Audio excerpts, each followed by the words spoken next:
Per questo è segno di speranza la fondazione di Università Cattolica in Croazia.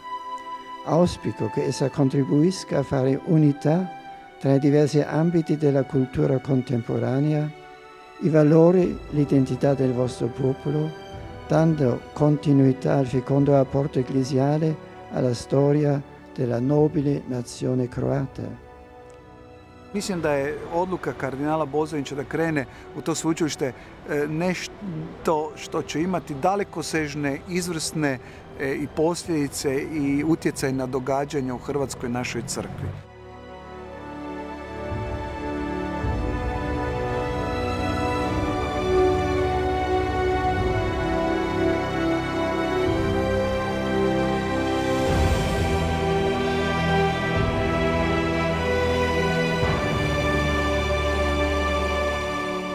U ovoj trenutnoj situaciji razvoja visokoškolskih ustanova i znanosti u Hrvatskoj, Katoličko sveučilište želi pokupiti i imati najbolje od tradicije što imamo, ali želi unijeti jedan novi duh. Koji je taj novi duh? S jedne strane tu je težnja za uistinu dobrom znanošću i visokim obrazovanjem, ali s druge strane to je ona odgojna dimenzija koja nedostaje u našemu društvu.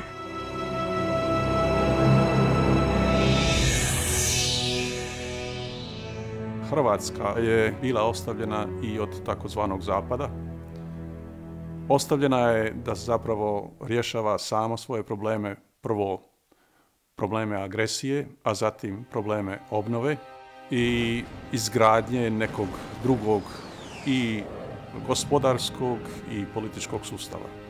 Sve je to bilo dosta teško i naporno, dakako sve je to dosta koštalo i na koncu konca i danas osjećamo posljedice tih napora i tih poteškoća.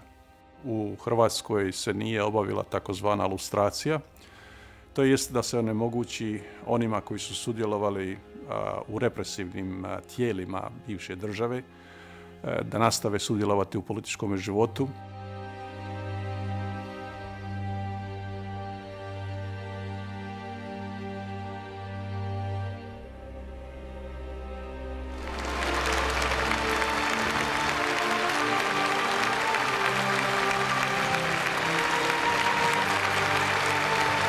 Imperativ je razvoja hrvatskog društva podizanje razine obrazovanosti u društvu i obrazovanje ljudi koji će biti dinamičniji, koji će moći znati odgovoriti na brze promjene na suvremenom tržištu rada. Ovdje se ne radi o tome da crkva nešto nameće, nego uistinu želi pomoći u društvu koje treba biti takvo da progovori sve ono što to društvo i opterećuje i raduje. Odrednica katoličkoga u ovom slučaju ne znači da je riječ o nekoj ideološkoj naznaci, nego prije svega da je u krilu katoličke crkve, da je osnivač katolička crkva.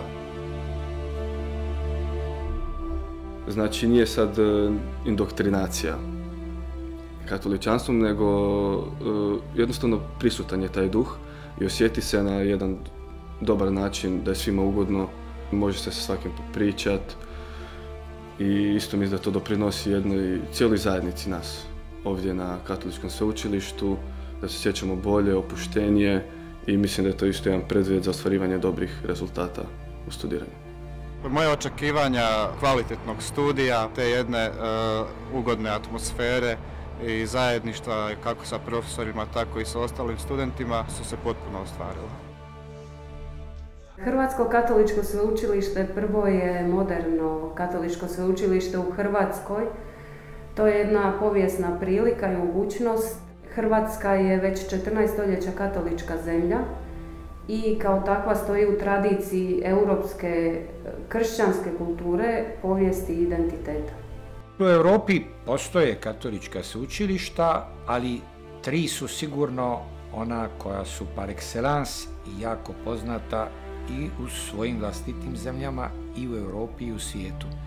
To je Katoličko sveučilište Presvetog srca Sacro Cuore u Milanu, to je Université Catholique u Leuven u Belgiji i to je Institut Catholique u Parizu. To su 3 nekakva naša oslonca uzora i mislim da bi mogli biti i u dogledno vrijeme i naši partneri. Prije 20 godina bilo također formirano i već je naraslo i danas možemo reći da se radi u vrlo značajnom katoličkom sveučilištu i u Budimpešti. Trenutak odluke je zapravo bio motivacijski razgovor na kojem su svi vrlo bili pristupačni i upoznali su nas odmah sa samim studijem povijesti. Također sviđa mi se rad u malim grupama te zajedništvo između studenata i profesora. Činilo nam se da je važno zato da se ponudi jedna alternativa. Drugim riječima da postoji jedno sveučilište koje ne bi bilo jednoobrazno sa svim drugim sveučilištima u državi.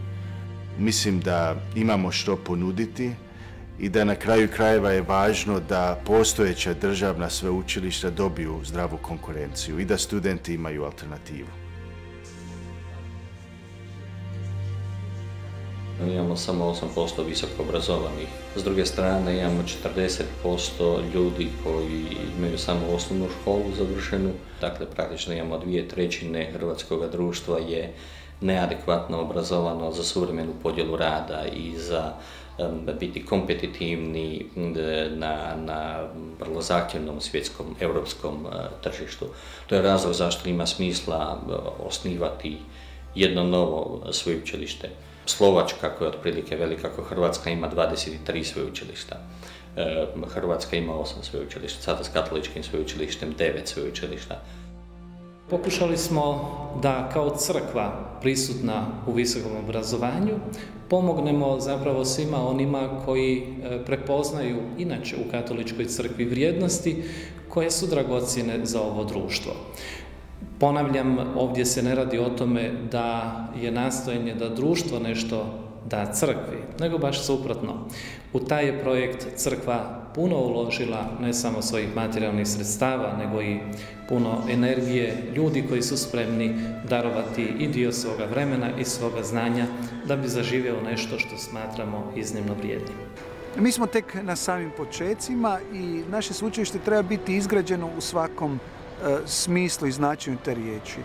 Izgraditi ga moramo prije svega ljudskim potencijalima, bilo profesora, bilo studenata koje smo pozvani oblikovati, stvarati, dakle jednom novom kvalitetom u znanosti. Mi ga moramo izgraditi kao kampus, on je djelomično obnovljen, ali još je puno toga za učiniti u tom materijalnom smislu.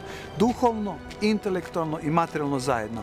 To je ono što kampus želi svojom obnovom pokazati i našemu društvu, da se može isto tako obnavljati i stvarati nove vrijednosti.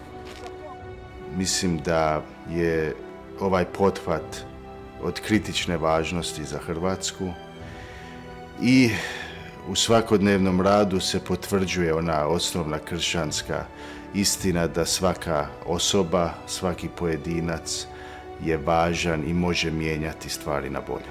Ukoliko vas zanima neki od ponuđenih studijskih programa na Hrvatskom katoličkom sveučilištu, sigurno se nećete prevariti izborom. Ponudit će vam se kvalitetan rad, kvalitetno znanje, a uz to još i jedna ugodna i zdrava atmosfera u kojoj ćete moći rasti kao ljudi, a ne samo kao znanstvenici. Vrsna znanost, katolički identitet, dobar odgoj na vrednotama, na krijepostima mogu ići zajedno i mi to želimo katoličkim sveučilištem pokazati.